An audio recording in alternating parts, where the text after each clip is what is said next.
Hello and welcome. Very good morning, everyone. Me, Ishika Singh, speaking here. I hope you all are doing well. So, dear guys, today we are just here to discuss about president. President, it means राष्ट्रपति. ये राष्ट्रपति जो है topic, ये polity का एक बहुत ही important topic है. हम लाए हैं यहाँ पे पॉलिटी के राष्ट्रपति चैप्टर से रिलेटेड टॉप 10 क्वेश्चंस जो प्रीवियस एग्जामिनेशन में पूछे जा चुके हैं.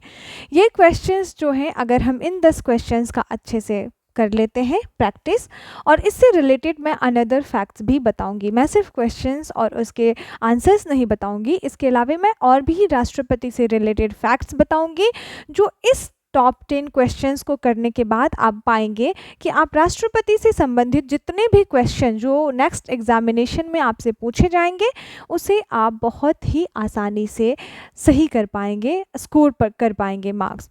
सो हम बात करते हैं आज 10 टॉप 10 राष्ट्रपति के टॉपिक से रिलेटेड क्वेश्चंस के बारे में.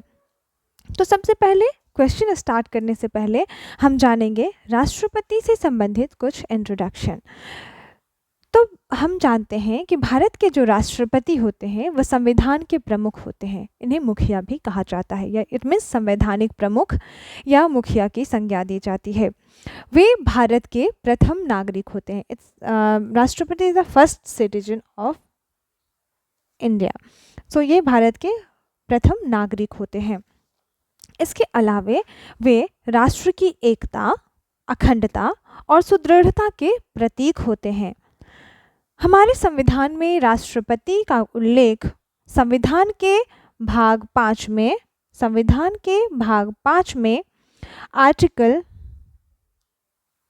52 टू 78 तक में किया गया है, जिसमें संघ की कार्यपालिका का वर्णन किया गया है. अब हम जानेंगे कि संघ की कार्यपालिका में कौन कौन आते हैं. तो संघ की कार्यपालिका में राष्ट्रपति, उपराष्ट्रपति,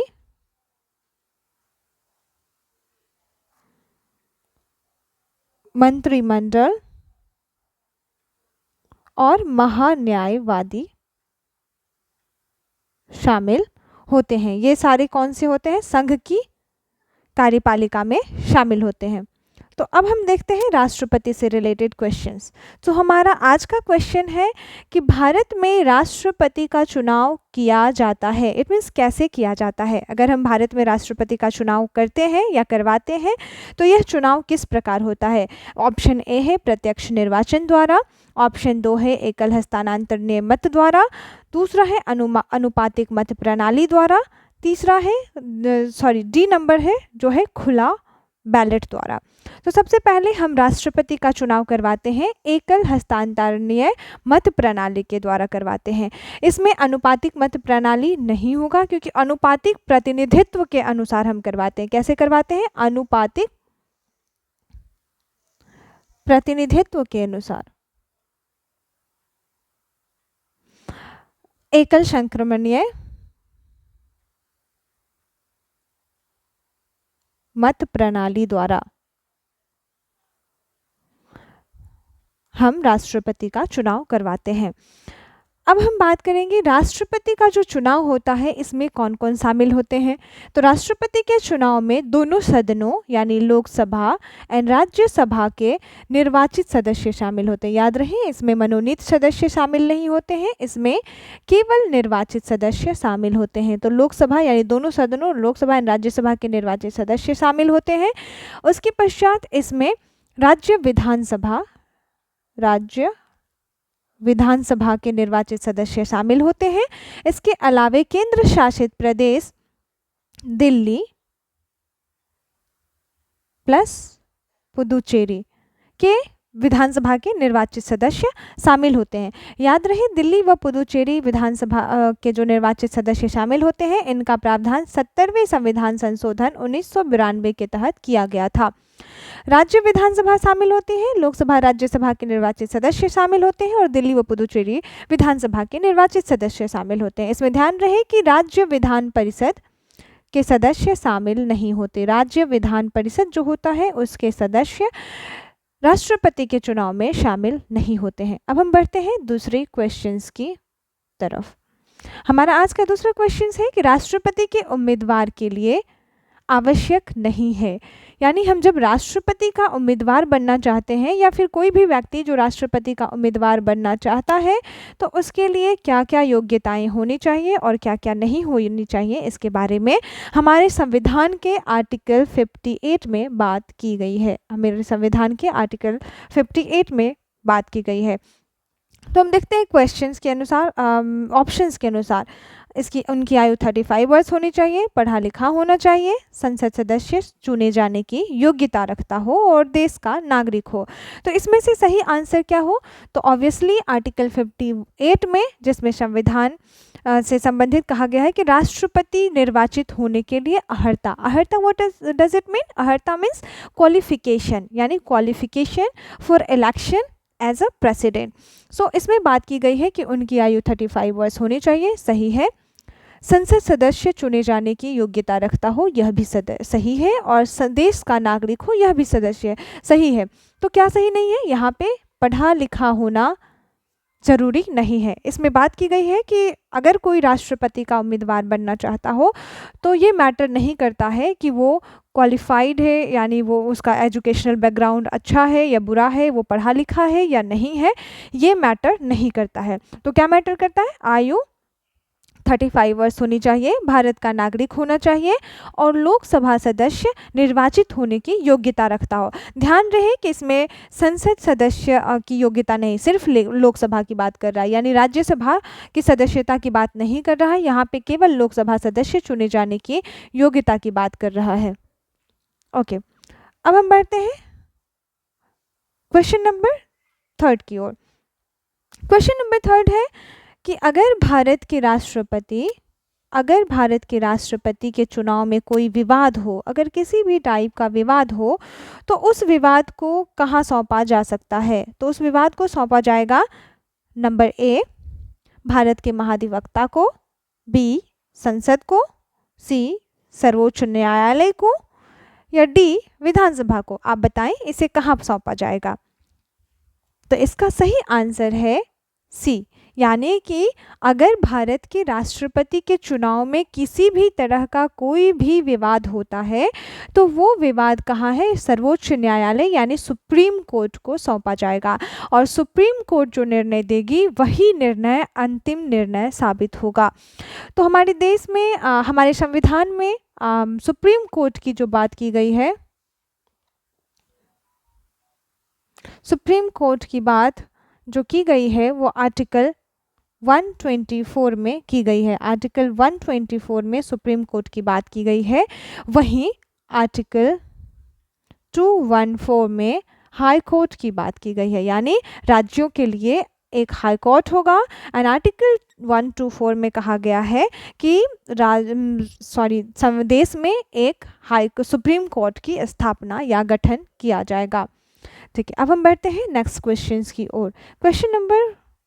हमारा क्वेश्चन नंबर 4 है कि राष्ट्रपति अपना त्यागपत्र किसे संबोधित करते हैं?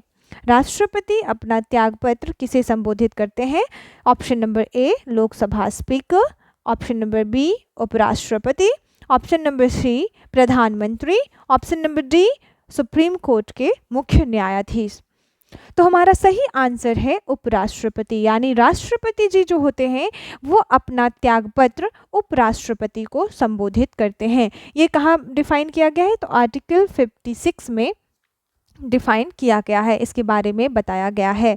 ये बताया गया है कि हमारे जो राष्ट्रपति जी जो होंगे वो अपना त्यागपत्र उपराष्ट्रपति को देंगे और उपराष्ट्रपति तुरंत ही यह सूचना लोकसभा अध्यक्ष को देंगे। तो आप कमेंट में हमें बताएं कि वर्तमान में लोकसभा अध्यक्ष कौन है? वर्तमान में लोकसभा अध्यक्ष कौन है? तो इसके बारे में हमें बताएं। और अगर हम बात करें राष्ट्रपति के बारे में तो हमारे देश के जो भी वर्तमान में राष्ट्रपति हैं वो है रामनाथ कोविंद जी। रामनाथ कोविंद जी जो हैं हमारे देश के वर्तमान राष्ट्रपति हैं। ये 14वें नंबर के राष्ट्रपति हैं और इनसे पूर्व जो था वो 13वें नंबर के राष्ट्रपति जो थे वो थे प्रणब मुखर्जी, वो थे प्रणब मुखर्जी। और हमारे देश की प्रथम महिला राष्ट्रपति जो थी, प्रथम महिला राष्ट्रपति वो थी प्रतिभा देवी सिंह पाटिल। सो वो हमारे देश की प्रथम महिला राष्ट्रपति थी। वो प्रणब मुखर्जी से पहले यानी 12वें नंबर की राष्ट्रपति थी।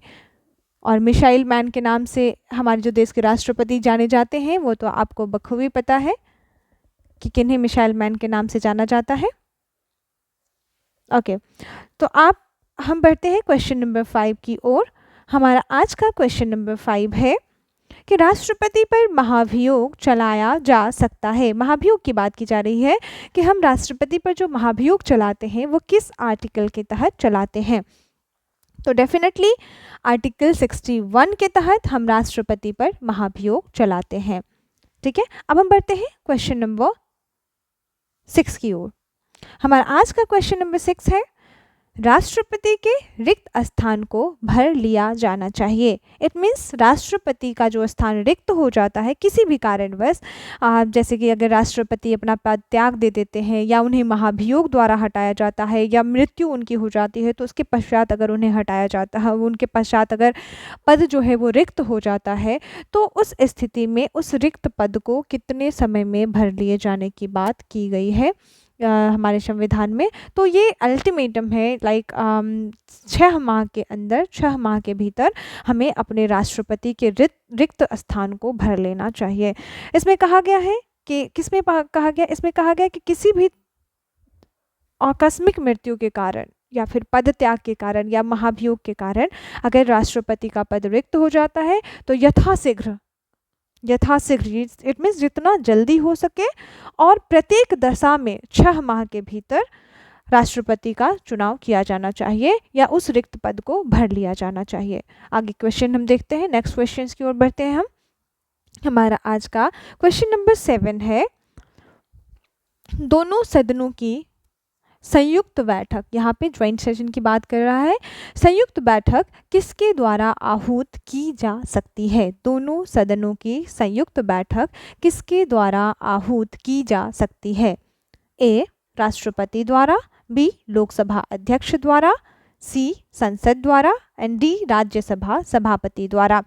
तो हमारा आज का इस क्वेश्चन का आंसर होगा राष्ट्रपति द्वारा। Option number A is right option, राष्ट्रपति द्वारा, क्योंकि आर्टिकल 108 में कहा गया है कि किसी भी विधेयक में 108 के तहत यह कहा गया है, आर्टिकल 108 के तहत, कि यदि किसी भी विधेयक पर दोनों सदनों में, it means Lok Sabha and Rajya Sabha में किसी भी विधेयक पर क्या होता है, गतिरोध उत्पन्न होता है, तो उस स्थिति में हमारे जो राष्ट्रपति जी हैं वो क्या कर सकते हैं, संयुक्त बैठक आहूत कर सकते हैं। संयुक्त बैठक जो है उनके द्वारा आहूत की जा सकती है। और जिसकी अध्यक्षता कौन करेंगे, लोकसभा के अध्यक्ष करेंगे। अध्यक्षता जो है उस बैठक की अध्यक्षता लोकसभा अध्यक्ष करेंगे। हमने अभी आपसे पूछा था कि कमेंट बॉक्स में हमें बताएं कि हमारे देश के जो लोकसभा अध्यक्ष हैं वो कौन हैं, तो इसके बारे में आपको अवश्य ही कमेंट बॉक्स में बताना चाहिए। ओके, हम बढ़ते हैं नेक्स्ट क्वेश्चन की ओर। हमारा आज का क्वेश्चन नंबर 8 है कि लोकसभा को कब भंग कर सकते हैं। लोकसभा को वैसा कौन सा, किस सिचुएशन में हम लोकसभा को भंग कर सकते हैं, किसकी सलाह पर हम भंग कर सकते हैं या किसकी अनुशंसा पर हम लोकसभा को भंग कर सकते हैं। तो हमारा आज का जो क्वेश्चन नंबर 8 है वो पूछ रहा है कि लोकसभा को भंग करने की बात कर रहा है कि हम किस स्थिति में भंग कर सकते हैं। तो इसमें ऑप्शन नंबर ए है मुख्य न्यायाधीश की अनुशंसा पर, ऑप्शन नंबर बी लोकसभा की अनुशंसा पर, ऑप्शन नंबर सी केंद्रीय मंत्रिमंडल की अनुशंसा पर, या ऑप्शन नंबर डी राज्यसभा की अनुशंसा पर। तो हमारा आज के क्वेश्चन नंबर 8 जो है उसका राइट आंसर है केंद्रीय मंत्रिमंडल की अनुशंसा पर। It means option C is the right option. तो इसमें हम बात करेंगे केंद्रीय मंत्री। अच्छा, आप मुझे बताएं कि केंद्रीय मंत्रिमंडल जो होता है उसमें कौन शामिल होते हैं। तो केंद्रीय मंत्रिमंडल में कैबिनेट स्तर के मंत्री शामिल होते हैं। कैबिनेट स्तर के मंत्री जो होते हैं वो कैबिनेट स्तर के मंत्री मंत्रिमंडल में शामिल होते हैं। और अगर हम बात करें मंत्रिपरिषद की, तो मंत्री परिषद में जो होते हैं सभी होते हैं शामिल, जैसे कैबिनेट प्लस उपमंत्री, उपमंत्री मीन्स राज्य, कैबिनेट प्लस राज्य प्लस उपमंत्री शामिल होते हैं, ये मंत्री परिषद में शामिल होते हैं। अगर हम बात करते हैं मंत्रिमंडल की तो इसमें केवल और केवल कैबिनेट स्तर के मंत्री ही शामिल होते हैं। ओके, हम बढ़ते हैं नेक्स्ट क्वेश्चन की ओर। हमारा आज का क्वेश्चन नंबर 9 है कि राष्ट्रपति पर महाभियोग चलाने के लिए कम से कम कितने दिन पूर्व सूचना देना आवश्यक है। यानी अगर हम राष्ट्रपति पर महाभियोग चलाते हैं तो हमें कम से कम कितने दिन पूर्व अग्रिम सूचना देना है राष्ट्रपति को। तो इसका सही ऑप्शन है बी, इट मीन्स 14 दिन पूर्व हमें और सूचना दी जाती है। और ध्यान रहे कि वो जो महाभियोग जो प्रस्तावित किया जाता है उस प्रस्तावित पत्र पर कम से कम सदन की जो कुल संख्या है, सदन की कुल संख्या का 1/4 सदस्यों का हस्ताक्षर अनिवार्य होता है। यानी वो जो प्रस्तावित पत्र होता है उस पर जो सदन की कुल संख्या है उसका 1/4 सदस्य जो है 1/4 सदस्यों का हस्ताक्षर जो है वो अनिवार्य माना जाता है, तभी यह महाभियोग प्रक्रिया हो पाएगी। इसमें बात कर रहा है कि महाभियोग, अच्छा हम बात करते हैं कि हमने निर्वाचन की तो बात की थी कि निर्वाचन में कौन कौन शामिल होते हैं। जैसे हमने कहा था लोकसभा एवं राज्यसभा के निर्वाचित सदस्य शामिल होते हैं, राज्य विधानसभा के निर्वाचित सदस्य शामिल होते हैं और दिल्ली व पुदुचेरी केंद्र शासित प्रदेश के निर्वाचित सदस्य जो हैं उसमें शामिल होते हैं, निर्वाचित सदस्य उसमें शामिल होते हैं। तो हम बात करते हैं कि महाभियोग में कौन कौन शामिल होते हैं। तो ध्यान रहे कि महाभियोग में विधानसभा के सदस्य शामिल नहीं होते। महाभियोग प्रक्रिया जो होती है राष्ट्रपति की उसमें विधानसभा के जो सदस्य होते हैं, निर्वाचित सदस्य, वो भाग नहीं लेते हैं। इसमें केवल संसद भाग लेती है, विधानसभा के निर्वाचित सदस्य भाग नहीं लेते हैं। तो इसे ये क्वेश्चन भी पूछा जाता है कि वैसे कौन से सदस्य हैं जो क्या होता है कि निर्वाचन प्रक्रिया में तो भाग लेते हैं किंतु महाभियोग प्रक्रिया में भाग नहीं लेते हैं। तो इसका सही आंसर होगा विधानसभा के सदस्य।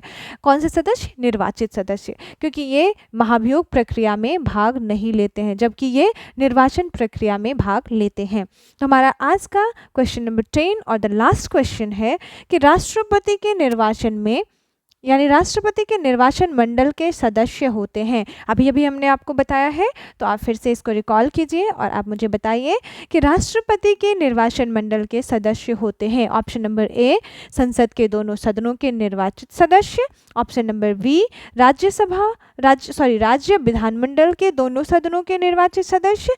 ऑप्शन नंबर सी, विधानसभा के निर्वाचित सदस्य। And option number D, Delhi Puducherry Vidhan Sabha के निर्वाचित सदस्य। तो आप मुझे बताएं कि इसमें से निर्वाचन मंडल के कौन कौन से सदस्य होते हैं। तो हम बढ़ते हैं आंसर्स की ओर और हमारा आंसर जो है ऑप्शन नंबर ए है। हम पहले एनालिसिस करते हैं। तो संसद के दोनों सदनों के निर्वाचित सदस्य, ऑब्वियसली ये सही है क्योंकि हमने आपको बताया था कि लोकसभा एंड राज्यसभा के निर्वाचित सदस्य जो हैं वो निर्वाचन में भाग लेते हैं, वहीं राज्य विधानमंडल के दोनों सदनों के निर्वाचित सदस्य इसमें भाग नहीं लेते हैं क्योंकि इसमें केवल विधानसभा के निर्वाचित सदस्य भाग लेते हैं। जबकि हमने बताया था कि विधानमंडल में विधान परिषद भी है जो विधान परिषद भाग नहीं लेती है। अगर हम विधान परिषद की बात करें तो हमारे देश में केवल 6 राज्यों में ही विधान परिषद है, जिसमें आंध्र प्रदेश, महाराष्ट्र, कर्नाटक, तेलंगाना, बिहार व उत्तर प्रदेश। इन 6 राज्यों में ही विधान परिषद वर्तमान में है। अगर हम बात करें विधान परिषद की बात की तो हमारे संविधान के अनुच्छेद 169 में क्या की गई है, विधान परिषद की बात की गई है। तो इसमें विधान परिषद जो है के जो सदस्य होते हैं वो निर्वाचन प्रक्रिया में भाग नहीं लेते हैं। उसके अलावा विधानसभा के निर्वाचित सदस्य भाग लेते हैं, यह भी ऑप्शन सही है। और दिल्ली व पुदुचेरी विधानसभा के निर्वाचित सदस्य भी राष्ट्रपति के निर्वाचन में भाग लेते हैं। तो इसमें जो होगा कि राष्ट्रपति के निर्वाचन मंडल के सदस्य नहीं होते हैं। तो नहीं होते हैं, कौन नहीं होते हैं, तो राज्य विधानमंडल के दोनों सदनों के निर्वाचित सदस्य भाग नहीं लेते हैं। इसमें केवल विधानसभा के सदस्य भाग लेते हैं। बाकी भाग कौन कौन लेते हैं हमने आपको बता दिया, ये ऑप्शन नंबर ए, यानी संसद के दोनों सदस्य निर्वाचन में भाग लेते हैं, निर्वाचित सदस्य, विधानसभा के निर्वाचित सदस्य भाग लेते हैं, और वही दिल्ली व पुदुचेरी विधानसभा के निर्वाचित सदस्य भाग लेते हैं। तो इसमें भाग कौन नहीं लेता, तो इसमें राज्य विधानमंडल जो है वो भाग नहीं लेता है। ठीक है, तो हमने इस तरीके से कंप्लीट किया टोटल 10 क्वेश्चन को, जो कि राष्ट्रपति चैप्टर से रिलेटेड थे, और जो संभावित प्रश्न जो आपके नेक्स्ट अपकमिंग एग्जामिनेशन में हो सकता है कि हूबहू पूछ लिया जाए। अगर हूबहू नहीं भी पूछा जाता है तो हमने उस तरीके से आपको फैक्ट्स के साथ बताया है। हमने सिर्फ ऑप्शंस, हमने आपको सिर्फ क्वेश्चन और इसके आंसर्स के तरीके से नहीं बताया है, हमने उसे एक्सप्लेन किया है। तो आई होप कि आपने इसे अच्छे से समझा होगा। ओके, तो हम इसके अलावे जो भी फैक्ट्स हैं राष्ट्रपति से रिलेटेड उनकी भी बात करते हैं। अगर हम बात करते हैं कि 42वें संविधान संशोधन यानी कि 42 कॉन्स्टिट्यूशनल अमेंडमेंट जो कि हुआ था 1976 में, इसमें जो राष्ट्रपति का निर्वाचन किया जाता है वह 1971 यानी 1971 का जो सेंसस था, यानी उसकी जनगणना के आधार पर की जाती है। ठीक है, राष्ट्रपति के अगर वेतन की बात करते हैं तो राष्ट्रपति का वेतन 5 लाख रुपया प्रति माह होता है। वहीं राष्ट्रपति जी जो होते हैं अध्यादेश जारी करते हैं, आर्टिकल 123 यानी 123 के तहत राष्ट्रपति जी जो है अध्यादेश, उनको क्या है, अध्यादेश जारी करने की शक्ति प्राप्त है। वहीं आर्टिकल 72 की बात करें तो आर्टिकल 72 क्षमादान की शक्ति, यानी राष्ट्रपति को क्षमादान की शक्ति प्राप्त है। वहीं हमारे जो देश के राष्ट्रपति जी होते हैं उन्हें तीनों सेना के प्रमुख तीनों सेना के प्रधान सेनापति माने जाते हैं। ये सेना कौन है, जल सेना, वायुसेना और थल सेना। तो जल, थल और वायु तीनों सेनाओं के प्रधान सेनापति जो होते हैं हमारे राष्ट्रपति जी होते हैं। वहीं अगर बात करें तो राष्ट्रपति जी क्या करते हैं, राष्ट्रपति राष्ट्र का प्रतिनिधित्व करते हैं। हमारे देश के राष्ट्रपति जी राष्ट्र का प्रतिनिधित्व करते हैं। और अगर नेतृत्व की बात करें तो नेतृत्व जो है हमारे देश के प्रधानमंत्री जी करते हैं। हमारे देश के प्रधानमंत्री, माननीय प्रधानमंत्री नरेंद्र मोदी जी, वो क्या करते हैं, नेतृत्व करते हैं। और अगर राष्ट्रपति की बात करें तो राष्ट्रपति जी क्या करते हैं, वो प्रतिनिधित्व करते हैं। उसके बाद जो लास्ट फैक्ट मैं आपको बताने जा रही हूँ वो है रिलेटेड अबाउट कि राष्ट्रपति जी को ऐसी शक्ति प्राप्त है, अधिकार प्राप्त है कि वो किसी भौगोलिक क्षेत्र को क्या कर सकते हैं, किसी भी भौगोलिक क्षेत्र को अनुसूचित क्षेत्र, क्या क्षेत्र कर सकते हैं, अनुसूचित क्षेत्र घोषित कर सकते हैं। ठीक है, और आर्टिकल 356 में क्या कहा गया है, तो आपातकाल की शक्ति, जो आपातकाल लागू करने की शक्ति किन्हें दी गई है, राष्ट्रपति जी को दी गई है। तो इससे रिलेटेड हमने जो भी संभावित फैक्ट्स थे वो सभी हमने डिस्कस कर लिया है। आई होप कि आपने इसे अच्छे से समझा होगा। हमने क्वेश्चंस पूछा था आपसे, ध्यान रहे, बीच में हमने आपसे पूछा था कि वर्तमान में लोकसभा के अध्यक्ष कौन हैं, तो उसके बारे में आपको बताना है और आप सबको उनसे संबंधित आर्टिकल भी बताना है कमेंट बॉक्स में।